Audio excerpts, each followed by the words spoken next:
आप देख रहे हैं समाचार एजेंसी ऑफ इंडिया में साइन न्यूज। नमस्कार दोस्तों, समाचार एजेंसी ऑफ इंडिया की साइन न्यूज में लिमटिक की लालटेन के 649वें एपिसोड में एक बार फिर आपका स्वागत है।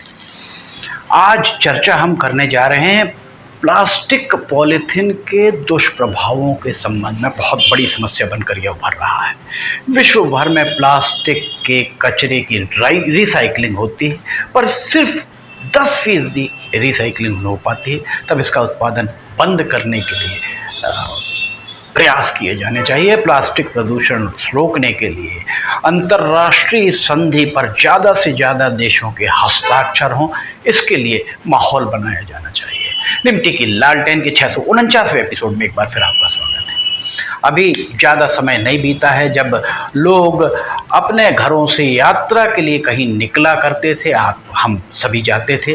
तब हम अपने घर से रास्ते में पानी कहाँ मिलेगा पीने के पानी के लिए, या तो छागल साथ में ले जाते थे। एक मोटे कपड़े की थैली होती थी जिसमें पानी भरा होता था। छागल, सुराही, इन दो चीज़ों को ही हम ले जाया करते थे। अगर ज़्यादा संपन्न नहीं होते थे तो कहीं से कांच की बोतल जुगाड़ कर उस कांच की बोतल में पानी ले जाया करते थे। 90 के दशक या 80 के दशक के पूर्वार्ध की अगर हम बात करें तो 80 के दशक के पूर्वार्ध में इस सब का स्थान ले लिया प्लास्टिक की बोतलों ने। कपड़े हों, सब्जी हो, चाहे सब्जी के थैले हों, कपड़े के थैले हों, इस सब में प्लास्टिक का उपयोग बहुत ज़्यादा किया जाने लगा। प्लास्टिक आज हमारी धरती पर इस प्लास्टिक का दुष्प्रभाव क्या पड़ रहा है, इससे अनजान हम प्लास्टिक पर पूरी तरह निर्भर नजर आ रहे हैं। दरअसल प्लास्टिक की संरचना बहुत सारे रसायनों से मिलकर होती है जो हृदय और कैंसर रोग सहित अनेक बीमारियों के जनक माने जा सकते हैं। प्लास्टिक का इतिहास काफ़ी पुराना है। 1856 में इंग्लैंड के बर्मिंघम निवासी अलेक्जेंडर पार्क्स के द्वारा सबसे पहले इसे बनाया गया था। प्लास्टिक का पहला स्वरूप 18वीं शताब्दी में 1862 में दुनिया के सामने आया। इसे एक प्रदर्शनी में रखा गया था। अलेक्जेंडर के द्वारा पर्किंसाइन कंपनी बनाकर 1866 में इसका व्यावसायिक उपयोग आरंभ किया था।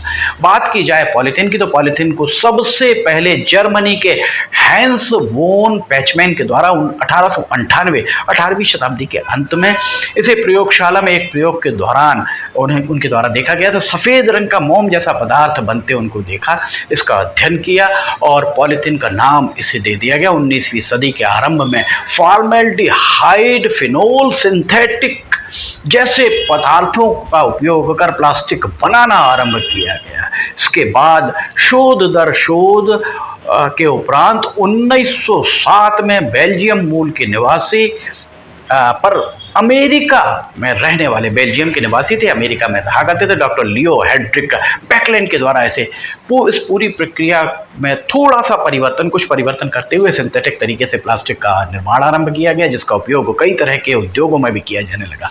इसमें एस्बेस्टॉस, स्लेट बनाने के पाउडर और लकड़ी के बुरादे आदि को मिलाकर इसे गर्म किया गया और जब इसे ठंडा किया गया तो एक कठोर पदार्थ मिला। 1912 में बैकलैंड के द्वारा इसे चूंकि बनाया गया था इसलिए उनके नाम पर ही इसका नामकरण बैकलाइट किया गया।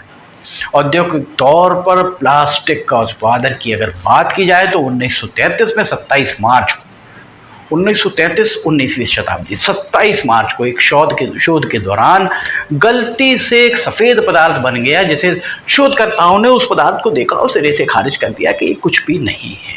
किंतु उस दौर के एक युवा वैज्ञानिक होते थे जॉर्ज फीचम, उनके द्वारा इस बात से निराश वे नहीं हुए कि इसे सिरे से खारिज कर दिया गया और उन्होंने इस पर शोध आगे बढ़ाया और कालांतर में औद्योगिक तौर पर पॉलीथीन के रूप में यह स्थापित हुआ। देखा जाए तो प्लास्टिक शब्द की उत्पत्ति ग्रीक के एक शब्द प्लास्टिकोज अथवा प्लास्टोज ही मानी गई है। इन शब्दों का शाब्दिक अर्थ होता है लचीला या और मनचाहा आकार देना।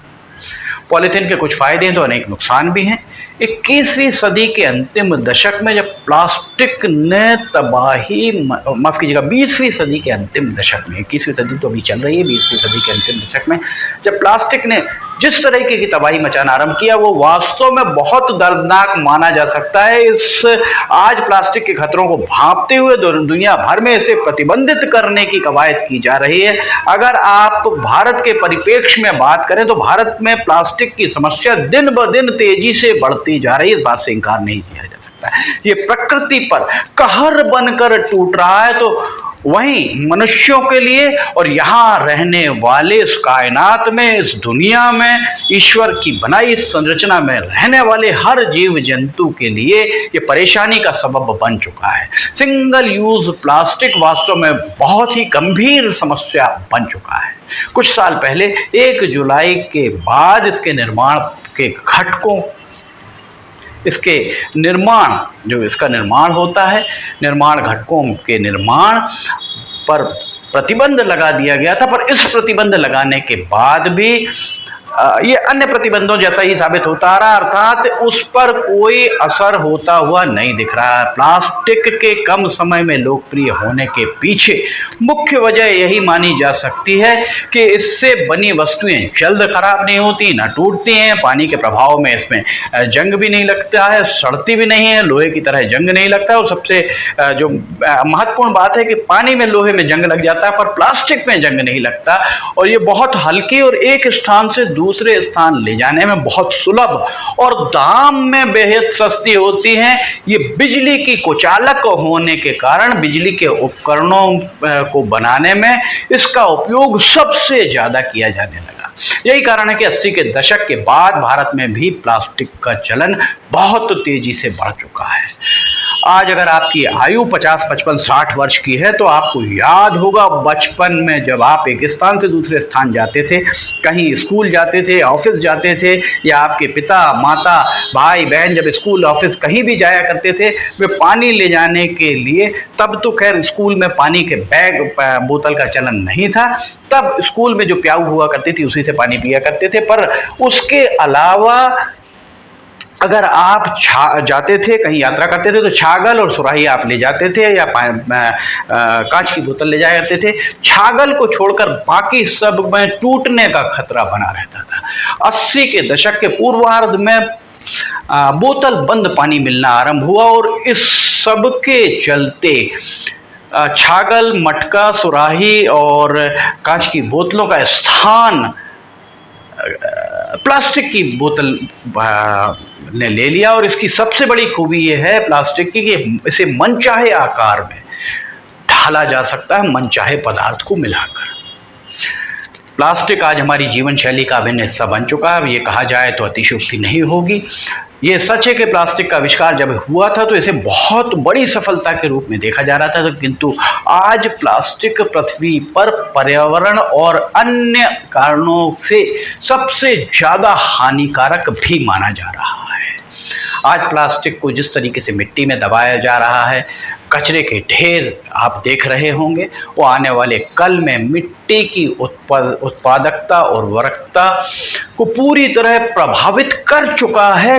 अब होना बाकी नहीं, कर चुका है। इसे रोका जाना चाहिए, इस पर शोध किए जाने चाहिए, इसके लिए काम किया जाना चाहिए। आज के समय में शहरों में प्लास्टिक का कचरा फैला दिखाई दे रहा है। शहरों में प्लास्टिक जहां संग्रहित किया जाता है वहां प्लास्टिक के पहाड़ दिखाई देने लगे हैं। अनेक शहरों में प्लास्टिक के कचरे में आग लगाई जाती है, उससे उठने वाली असहनीय दुर्गंध के पीछे केमिकल्स होते हैं। अनेक शहरों के ड्रेनेज सिस्टम में ये पॉलीथीन पूरी तरह ठप कर चुकी है। पॉलीथीन के घटकों के विघटित होने में, नष्ट होने में साल, 2 साल, 10 साल, 20 साल, 50 साल, 100 साल नहीं, हजारों साल से ज़्यादा समय लगता है। आप समझ सकते हैं कि ये कितनी खतरनाक चीज़ है।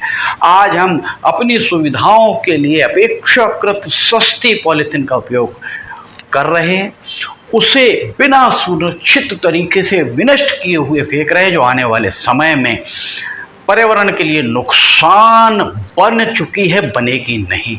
संयुक्त राष्ट्र पर्यावरण कार्यक्रम UNEP के अनुसंधान प्रतिवेदन पर अगर आप नजर डालें तो हर मिनट में 1 ट्रक कचरा समुद्र में जल स्रोतों के जरिए समाहित हो रहा है।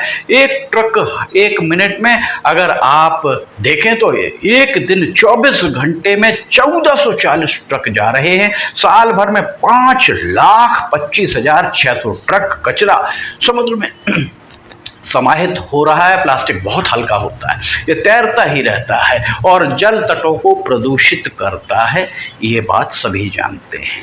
इसके चलते कितने जलचरों की प्रजाति विलुप्त हो चुकी है, कितने जलचरों की प्रजाति विलुप्त होने के कगार पर आ चुकी है, इस बारे में सोचने की फुर्सत किसी को भी नहीं है।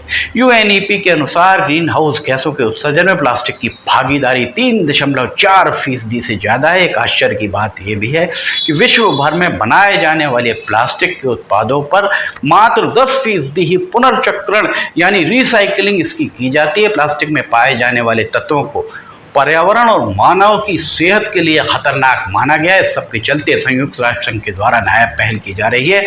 UNO के द्वारा प्लास्टिक से फैलने वाले प्रदूषण पर रोक लगाने के लिए अंतर्राष्ट्रीय स्तर पर अंतर्राष्ट्रीय संधि का मसौदा तैयार किया जा रहा है, तैयार कर लिया गया, लगभग पूरा हो चुका है। उम्मीद है साल के अंत में दक्षिण कोरिया के बुसान शहर में आयोजित सम्मेलन में इस मसौदे पर मुहर लग जाएगी।